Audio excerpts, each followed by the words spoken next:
Frères et sœurs, nous voici au 3e jour de notre plan de lecture, ce que l'Éternel nous demande de toi, de moi, de nous. Et c'est basé sur Michée 6, verset 8. Le thème d'aujourd'hui, notre vocation, aimer. Nous l'avons compris hier, Dieu n'aime pas ce comportement qui consiste à rechercher sa faveur uniquement par des rites, des pratiques religieuses ou d'autres traditions irréfléchies. En cela, notre foi dans le Dieu de la Bible diverge radicalement des autres religions où l'orthopraxie, entre parenthèses, il faut faire correctement telle ou telle action, a une très grande importance. Si Dieu n'attend pas de nous d'observer une succession de rites, qu'attend-il de nous? En effet, le passage qui nous intéresse dans ce plan, Michée 6, verset 8, s'inscrit pleinement dans un cadre plus large. En effet, à la lecture de la parole de Dieu, il apparaît clairement qu'un commandement particulier semble englober tous les autres. C'est comme s'il était le commandement générique des autres, c'est-à-dire que tous les autres commandements découlaient de lui. Il s'agit de la loi royale, comme l'appelle l'Écriture. Aime le Seigneur ton Dieu et ton prochain comme toi-même. Voilà une première réponse à la question initiale. Quelle est la volonté de Dieu pour nos vies? Aimer Dieu et aimer les autres. Nous aimons Dieu pour qui il est. Nous aimons Dieu pour ce qu'il a fait hier, ce qu'il fait aujourd'hui et ce qu'il fera demain. Nous aimons Dieu en réponse à son amour pour nous manifesté en Jésus-Christ. Nous aimons les autres, quels qu'ils soient, parce que nous voyons en eux des êtres humains créés à l'image de Dieu. Que ce soit des proches ou des inconnus, des gens bons ou méchants, des chrétiens ou non. Suivant l'exemple du Christ, qui s'est donné entièrement par amour pour nous, nous sommes appelés à donner notre vie par amour pour notre prochain. Nous investir pour l'autre. La vie chrétienne est profondément altruiste, tournée vers les autres, généreuse par essence. Pour conclure notre méditation du jour, retenons que toute notre pensée, toutes nos actions et toutes nos paroles devraient être guidées par l'amour de Dieu et par l'amour de notre prochain. Amen. Amen. Seigneur, guide nos cœurs, touche nos cœurs, que Seigneur, nos cœurs soient guidés par ton Esprit Saint, avec la seule intention, Seigneur, d'aimer nos prochains, de faire ta volonté, pour la gloire de ton nom, d'élever ton nom, de te servir, de t'aimer. Oui, Seigneur, merci pour cette parole. Nous allons lire les versets qui suivent maintenant. Donc, nous sommes Marc 12, à partir du verset 28. Un des scribes qui les avait entendus discuter, sachant que Jésus avait bien répondu aux Sadducéens, s'approcha et lui demanda « Quel est le premier de tous les commandements ?» Jésus répondit « Voici le premier. Écoute Israël, le Seigneur notre Dieu est l'unique Seigneur. Et tu aimeras le Seigneur ton Dieu de tout ton cœur, de toute ton âme, de toute ta pensée et de toute ta force. Voici le second. Tu aimeras ton prochain comme toi-même. Il n'y a pas d'autre commandement plus grand que cela. »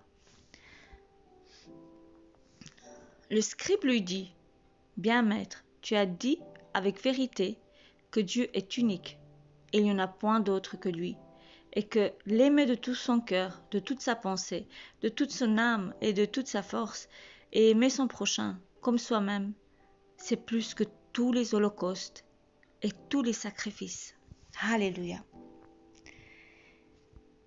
Matthieu 22, verset 36. « Maître, quel est le plus grand commandement de la loi ?» Jésus lui répondit, « Tu aimeras le Seigneur ton Dieu de tout ton cœur, de toute ton âme et de toute ta pensée. C'est le premier et le plus grand commandement. Et voici le second, qui lui est semblable. Tu aimeras ton prochain comme toi-même. De ces deux commandements dépendent toute la loi et les prophètes. » Galates 5, verset 14. « Car toute la loi est accomplie dans une seule parole, dans celle-ci. tu aimeras ton prochain comme toi-même. Alléluia. Il faut aimer les autres comme soi-même. Mais des fois, il y a des gens qui ne s'acceptent pas, qui ne s'aiment pas à eux-mêmes. Et là, je me dis, si on n'est déjà pas content avec qui nous sommes, si nous, on ne s'accepte pas nous-mêmes, comment on pourrait aimer notre prochain? Je pense que là, c'est aussi un travail à faire dans le cœur de toute personne qui ne s'accepte pas, qui ne s'aime pas. Peut-être que des fois, on ne se pardonne pas certaines choses. De vraiment remettre notre vie, notre cœur, ces difficultés-là aux pieds de Jésus. Parce que pour aimer les autres, on doit s'aimer déjà nous-mêmes. Pour comprendre comment aimer les autres, il faut s'aimer déjà à nous-mêmes. C'est fort la parole du Seigneur. 1 Jean 4, verset 7. Bien-aimés, aimons-nous les uns les autres, car l'amour est de Dieu. Alléluia. Et quiconque aime est né de Dieu et connaît Dieu. Celui qui n'aime pas n'a pas connu Dieu, car Dieu est amour. L'amour de Dieu a été manifesté envers nous en ce que Dieu a envoyé son Fils unique. L'amour de Dieu a été manifesté envers nous en ce que Dieu a envoyé son Fils unique dans le monde, afin que nous vivions par lui. Et cet amour consiste non point en ce que nous avons aimé Dieu, mais en ce qu'il nous a aimés et envoyé son Fils comme victime expiatoire pour nos péchés. Bien-aimés, si Dieu nous a ainsi aimés, nous devons aussi nous aimer les uns aux autres. Amen. Verset 34. Je vous donne un commandement nouveau. Aimez-vous les uns les autres comme je vous ai aimé. Vous aussi, aimez-vous les uns les autres. Amen, Seigneur. Que cet amour qui est de toi puisse couler dans nos entrailles, dans nos cœurs, et que cet amour nous pousse à nous aimer les uns aux autres. 1 Corinthiens 13, verset 13. Maintenant donc, ces trois choses demeurent, la foi, l'espérance, la charité. Dans d'autres versions, c'est l'amour, mais la plus grande de ces choses, c'est la charité, l'amour. Alléluia. Bonjour frères et sœurs. Nous avons eu un thème merveilleux aujourd'hui. Aimer Dieu et aimer notre prochain. Dans le monde que nous vivons, c'est pas facile. Hein? Mais, alléluia, le Seigneur est venu nous montrer la voie.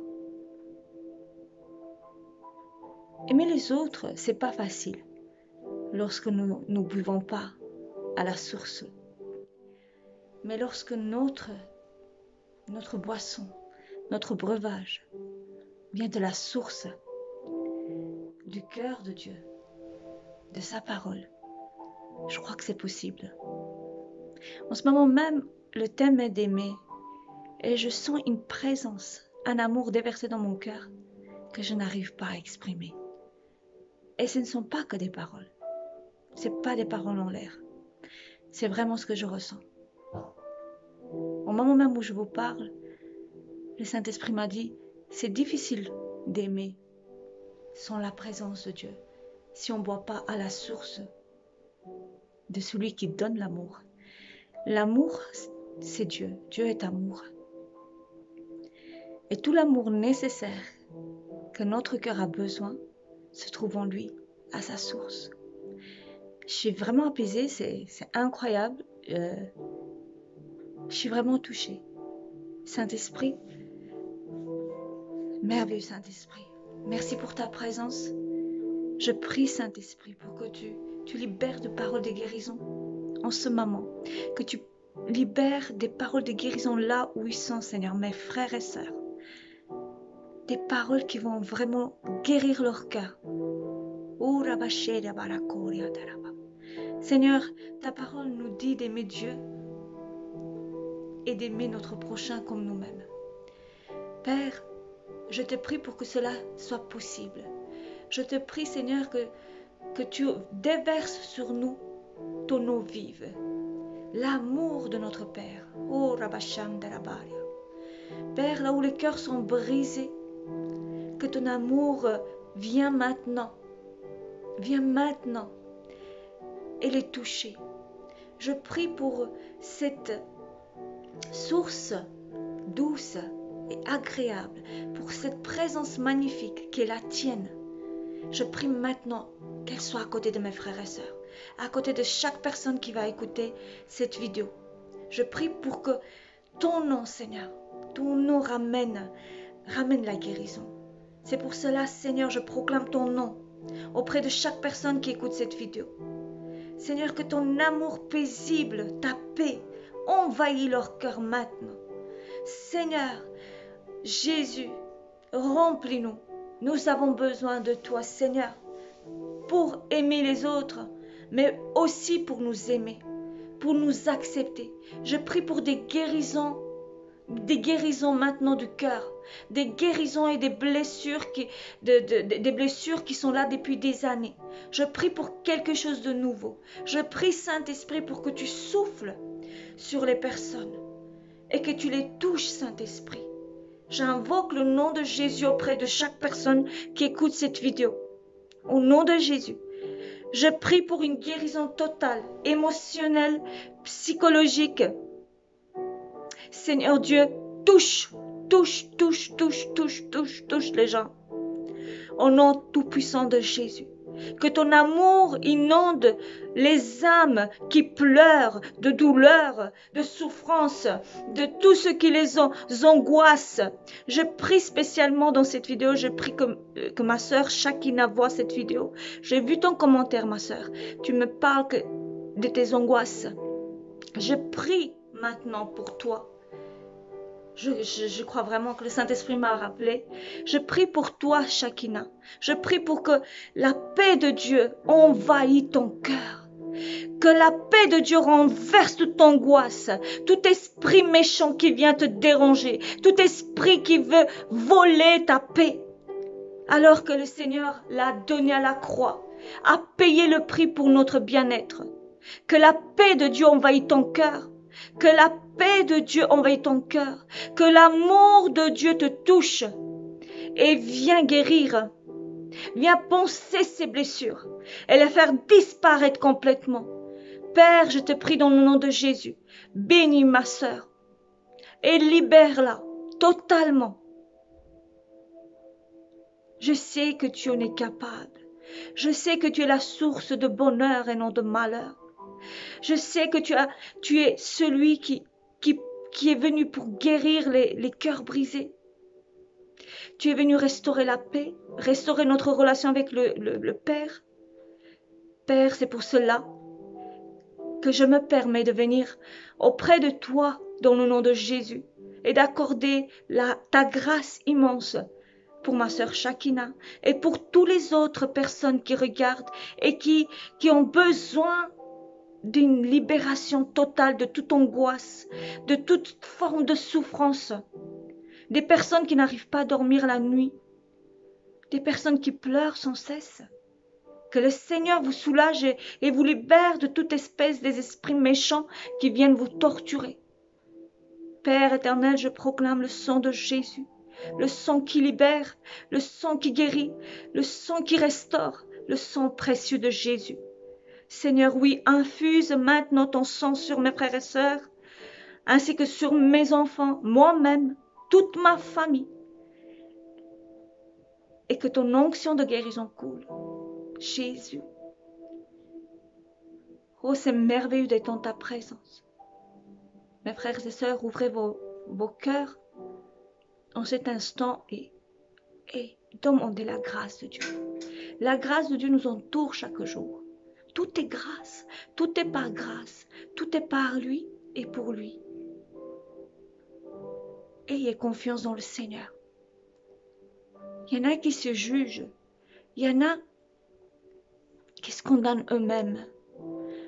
Je prie maintenant que le Saint-Esprit vous libère de cette condamnation, de ce fardeau que vous vous infligez, que vous écoutez les mensonges de l'ennemi. or que Dieu vous a déjà pardonné. Si tu es venu avec un cœur sincère devant Dieu pour les erreurs que tu as faites dans le passé, la parole dit que lui il est fidèle et juste et il pardonne. Dieu a déjà accepté de nous pardonner en donnant son Fils Jésus à la croix. Pourquoi aujourd'hui il retiendrait ce jugement encore sur nous? La parole dit qu'il n'y a plus de condamnation pour ceux qui sont en Christ. Oh, alléluia. Frères et sœurs, le Saint-Esprit est porteur